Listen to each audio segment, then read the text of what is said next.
Today I want to show you what I do sometimes when I want to simplify a scene. I have been looking at hydrangeas and the intricate petals. They have four different directional petals, and then the little cluster in the middle. It's very detailed, very complex, but I don't want to go to the time and effort to create something quite that complex. I love the colors in this, a different colors in the one behind it, and then the blue. So what I'm going to try to do is create the essence of what I see here and just give you a hint of what's there and see if it works. Sometimes it does, sometimes it doesn't. I'm using my same limited palette that I would in plein air painting. There's 8 colors. I'll list it in the description, and we'll get started. I'm using a water brush. See if I need to fill it up. I haven't filled it up since I started painting today. Nope. Today, because I want some of this a little more muted, I'm going to use a spray bottle and spritz my paper. I rarely do this, but especially when I'm journaling outside. But if I was outside, it would even dry faster. Okay. Now, I have this magenta purple color, so I'm going to, I think I'll spritz my paints. They're a little dry. Yeah, that'll help. I have a freezer paper over on this side. Ooh, that got a little wetter than I thought. I see puddles. I do not want puddles. See how the page is bending up already? Now I need to get that another little clip, little baby clip, and clip this one down. That's another disadvantage of wetting your paper is the bowing of it. So clamp that down right there. That'll be fine. Okay, so watercolor, you start mainly with the lightest color. So I'm just going to lay in some of this pink to be this first hydrangea tone.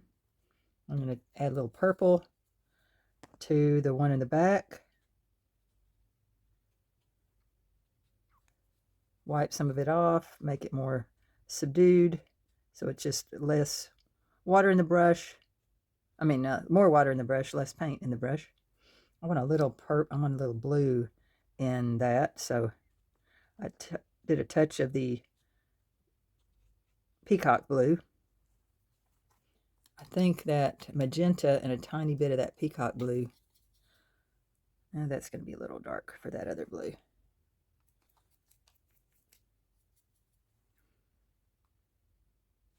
Oop. Let's go a lot lighter than that.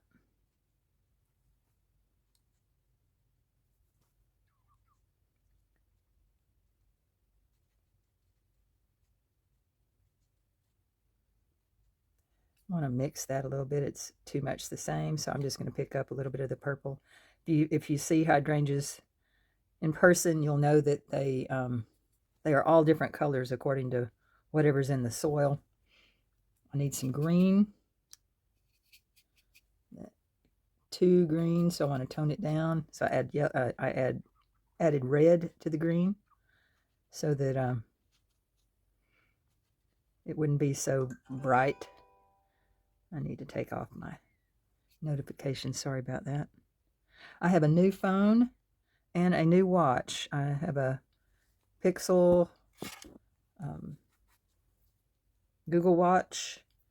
No, Pixel Pro 8 Google phone, and I'm not sure what type of watch.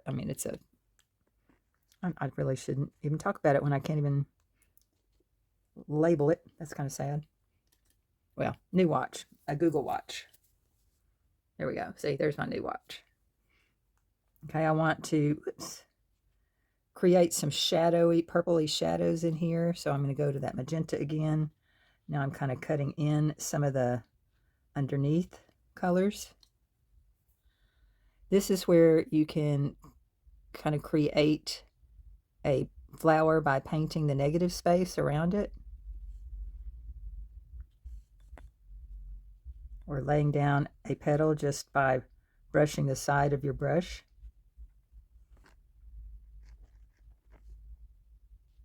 But there's so many different levels and layers in hydrangeas that I kind of like to do it somewhat abstract and loose. and get the feel for the flowers as they are. See, there's, whoops, that's too dark. Oh, my husband's home. I'm going to have to stop painting and go greet him at the door. I'll be back in a bit. The interesting thing about stepping away is sometimes when you step away and you come back and you go, huh, I kind of like it the way it is. Should I do any more? It gives me the feeling of hydrangeas, the variety of color. Nothing is very detailed or specific. So sometimes you can just say, have I gotten the message across? Is this what I wanted to get out of this painting? And sometimes if I put a few words and explain where I am or who I'm with, that's enough. And then there's other times it's like, what will happen if? I play that game a lot. What will happen if? And I'm zooming in and looking at some of the details on this. If I just, and I know it's way more violet than this is, and that's not that important to me, that the color is exactly, that would just drive me crazy if I was that picky.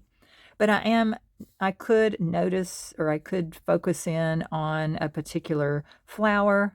However, this is a little darker than some, and if I come back in, this being transparent might not work that great.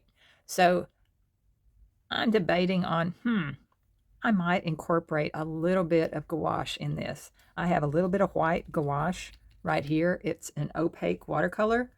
So I'm going to play around with maybe just focusing on one or two of the flowers here and then leave the rest as a suggestion.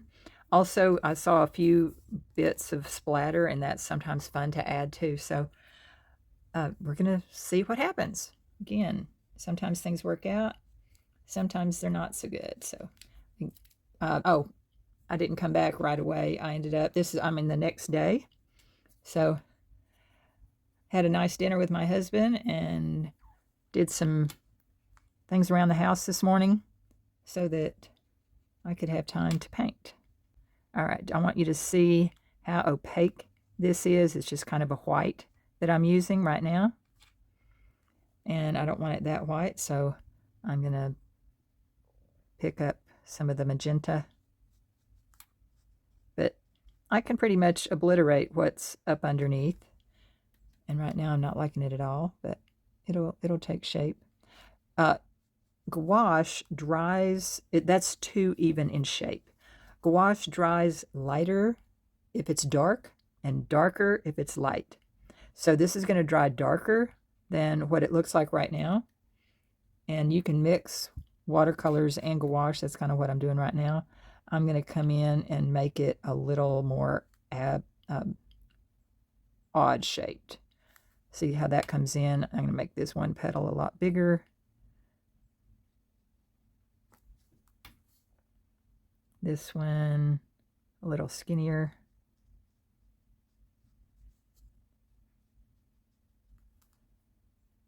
Some purple in there, a little more vibrant colors, and show some layers. The more dark that you have something in little bits every now and then that's going to push the lighter parts more forward. So I'm just going to create some layering, the illusion of some other petals. And I'm probably saying it wrong. I think the actual flower is that center bulb part that we look, that it has little circles on it.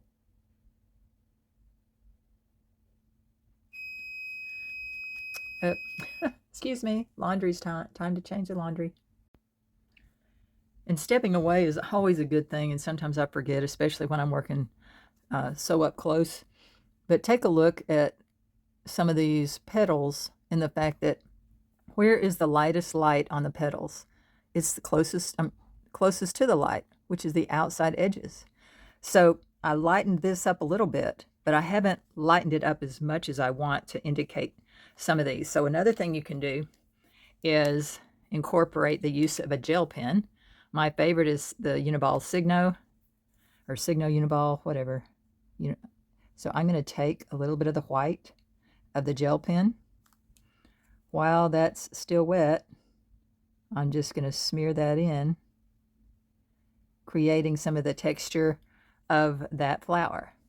I'm going to do some right here because it's a high contrast area. When you have light next to dark, and this is going to lighten this edge just a little bit, it's going to be by that dark edge that I just painted in, then that's going to bring your attention more there. I want to use a little more intense, so very little water paint, so that I can brighten up this interior part. Now that's a little dry, so I'm going to squeeze my brush and add water to the bristles. So I'm just going to drag that out a little bit. That gives it a little more definition. If I have too much water, I drag it off, and then I can come back and drag that out. I'm almost getting too much definition for this compared to everything else, but if I do just a little bit over here, I think it's going to be enough to tell the story, and the whole painting will not have actually taken very long. So I want to continue with some darker back here, but not too dark. Maybe pushing forward another petal. Add some darkness in here on this. I think I do need some dark there because when I squint my eyes, all of that is the same. So I'm going to just pick up some purple and look at some of the patterns of dark I see in the image, like right through here. And it's not all the same darkness. It varies because the flowers vary in depth on the flower. That probably didn't make much sense. Flowers, Derek. No, sorry. Sometimes when I'm painting, my talking doesn't quite make sense. Okay, I want you to see, that's as far as I can, the little centers of the flower have some highlights, and I want to be careful when I do that not to be too bright with them, so I touch it very lightly with the brush. I'm kind of liking that. All right, I do want you to see that behind this flower there are some darker greens. So I don't really want to pull your eye too much away from that, but I do want to add a little bit of green. Pick up what I mixed the other day and come in with the negative behind here. So I'm painting some of the negative space also to give definition to the flowers.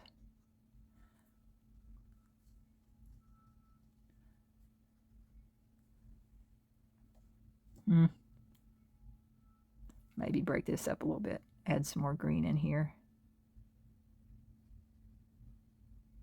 See, that's transparent, so I'm seeing the red up underneath that.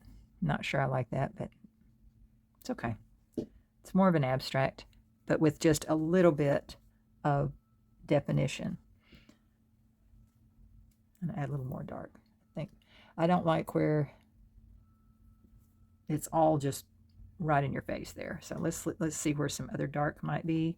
Kind of let your eye move around the composition like I would in a regular painting.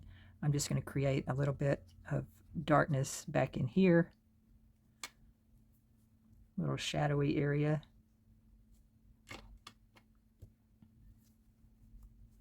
Okay, I like that better.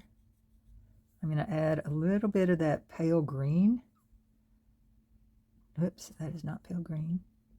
Let's pick up some of the white gouache, mix it in with the green that I have. Okay, that's better. Sometimes you just want to cover something up, and if you have a little bit of white gouache on your palette, then it allows you to make it lighter and more opaque. Okay, not minding that. I think this needs to have some dark green in it to push it back just a little bit. So I'm picking up a little bit of both blues. And see how the dark, I think you can see the dark right there pushes the edge of this other flower up. So if I include some dark green back in here,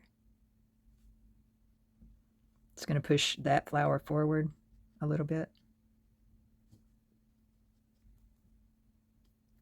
Dark blue, Gamboge, Makes it really good.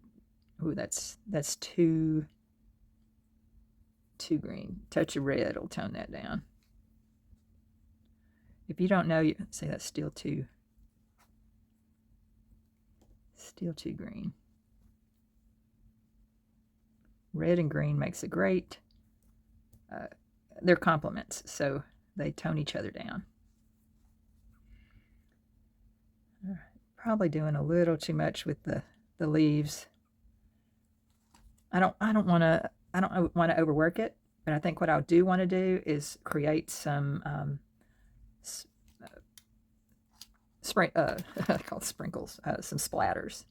So in order to splatter, you really need to make sure you protect the area that you don't want covered. So I really don't want my the rest of my area that I'm painting to be covered in paint, nor this far side of this picture that's on the other page. I have most of that page covered up, but I'm going to kind of protect the area that I don't want splattered. So that's good enough. I don't mind it. Yeah, there we go. Okay, whoops. There. All right, so what I want to do is I want to create some runny, watery, I think you can see that, pink. You can hit it with your fingers, but it's so much less painful if you hit it with another object. I want some of that blue in there. All right, this might be, I'm not sure what color that's going to be.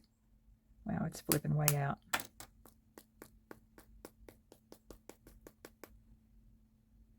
See, it's gone all over here. So you can flip. I usually do that with a toothbrush, but I protected most of the area. I think that's good enough. I'm going to consider that done. And again, I'll write where I was when I saw the hydrangeas, what date this painting was done, the photograph was taken, and remember who I was with. So I was with Bill and Linda, and we'd gone out to eat in Wares Valley. So a new friendship and art friend and fellow baker. So life takes you all sorts of places. Sometimes it surprises you where you end up. I hope you enjoyed today. It was a little different, and let me know if you like the looseness, a little craziness, or you should have stopped about 5 minutes ago. Either way, it's only a journal entry. It's still a memory for me, whether it's a successful memory or not to you, or it really isn't your memory, but that's all journals are to me. I mean, it's a great way to look at something and go back in time and smile at what you were doing and who you were with. So I hope you try it. Let me know if you do, and I'll see you soon.